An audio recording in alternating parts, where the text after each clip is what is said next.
Welcome to Gita अमृत। भागवत गीता में जीवन के मूल प्रश्नों का उत्तर मिलता है।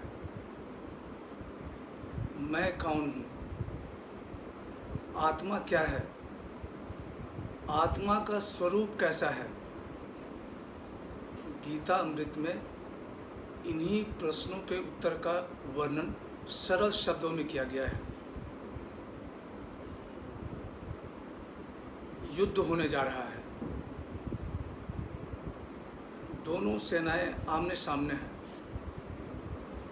युद्ध को टालने की बहुत कोशिश की गई, लेकिन हस्तिनापुर नरेश धृतराष्ट्र के आगे किसी की एक न चली। युद्ध भयंकर होता है। युद्ध को जहाँ तक हो टालने की कोशिश करनी चाहिए, लेकिन जब सामने आ जाए तो उसका सामना अच्छी तरह करना चाहिए। यह युद्ध धृतराष्ट्र की महत्वाकांक्षाओं का परिणाम था। युद्ध के एक दिन पहले महर्षि व्यास ने धृतराष्ट्र के सामने दिव्य दृष्टि देने का प्रस्ताव रखा। धृतराष्ट्र ने दिव्य दृष्टि संजय को दिलवा दिया। पूरा महाभारत संजय द्वारा दिव्य दृष्टि के माध्यम से आंखों देखा युद्ध का वर्णन है। पहला श्लोक अध्याय 1।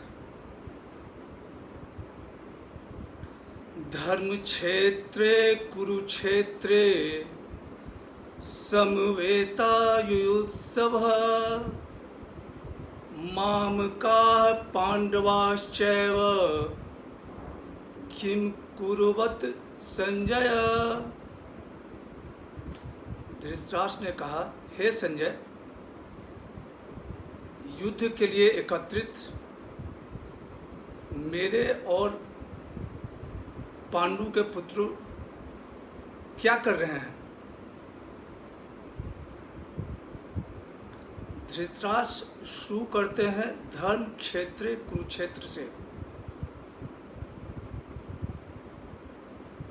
वो जान रहे हैं कि इस धर्म क्षेत्र में धर्म की स्थापना की जाएगी। युद्ध भूमि को संबोधित किया जा रहा है धर्म क्षेत्र के माध्यम से। इस युद्ध में उसी की विजय होगी जिसके पक्ष में धर्म है। धर्म पांडु पुत्रों के पक्ष में है और कृष्ण भी पांडु पुत्रों के ही पक्ष में है। तो निश्चय है कि विजय पांडु पुत्रों की होगी। फिर भी युधिष्ठिर धृतराष्ट्र के मन में उत्सुकता होती है जानने की कि युद्ध में क्या हो रहा है। धर्म क्षेत्र कुरुक्षेत्र, कुरुक्षेत्र धर्मस्थली सदियों से विख्यात था। यहाँ तक कि इसका वर्णन शतपथ ब्राह्मण में ही है। और इसी धार्मिक स्थल के कारण धृतराष्ट्र के मन में जो धर्म क्षेत्र है उसमें उथल पुथल हो रही है। इसकी दो दुविधाएं हैं कि धर्म क्षेत्र के प्रभाव में, धार्मिक वातावरण के प्रभाव में कहीं दुर्योधन का मन बदलने जाए और वह पांडु पुत्रों से संधि कर आधा राज्य उनको दे दे। धृतराष्ट्र कभी नहीं चाहते हैं कि इस राज्य में पांडु पुत्रों का कुछ हिस्सा मिले। और दूसरी दुविधा उनकी है कि कहीं पांडु पुत्र विध्वंस का ख्याल करके राज पाने की इच्छा ही समाप्त कर दें और युद्ध विराम कर लें।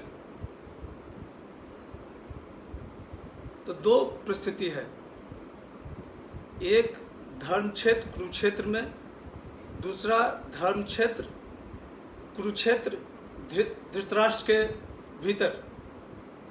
हर एक मनुष्य के भीतर धर्म क्षेत्र में हमेशा मंत्रणा होती रहती है, हमेशा युद्ध होते रहता है नैतिक मूल्यों का लेकर। अच्छाई बुराई, सुकर्म कुकर्म, धर्म अधर्म, कोई भी कितना भी बड़ा अपराधी क्यों न हो, उसके मन में, क्योंकि उसमें भी ईश्वर का वास है, इच्छा होती है कि धर्म के राह पर ही चले, लेकिन वातावरण और इंद्रियों के वश में आकर वह मार्ग से विचलित हो जाता है। सुविचार और सुकर्म धर्म स्थापित करता है। धर्म स्वर्ग का मार्ग दिखाता है, धर्म शांति और सुख का मार्ग दिखाता है।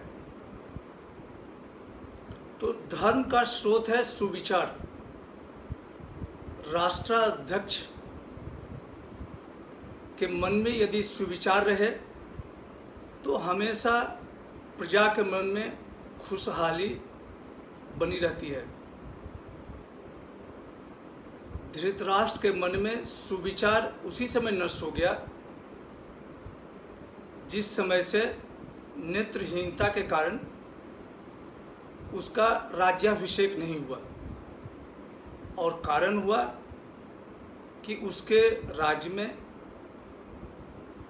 अधर्मियों का तांडव नृत्य, और उसी को दंड देने के लिए इस कुरुक्षेत्र में, धर्म क्षेत्र में, इस युद्धभूमि में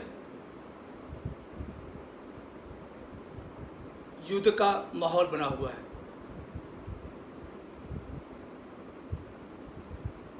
अच्छे राष्ट्राध्यक्ष के लिए एक ही गुण काफी हैं कि उनके विचार सुविचार होने चाहिए। उसी सुविचार से पूरे राज्य में अमन चैन और खुशहाली बहाल होगी।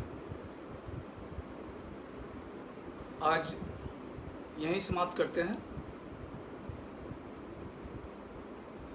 ओम सहना भवतु सहनो भुनक्तु सह वीर्यं करवावहै तेजस्विनावधीतमस्तु मा विद्विषावहै।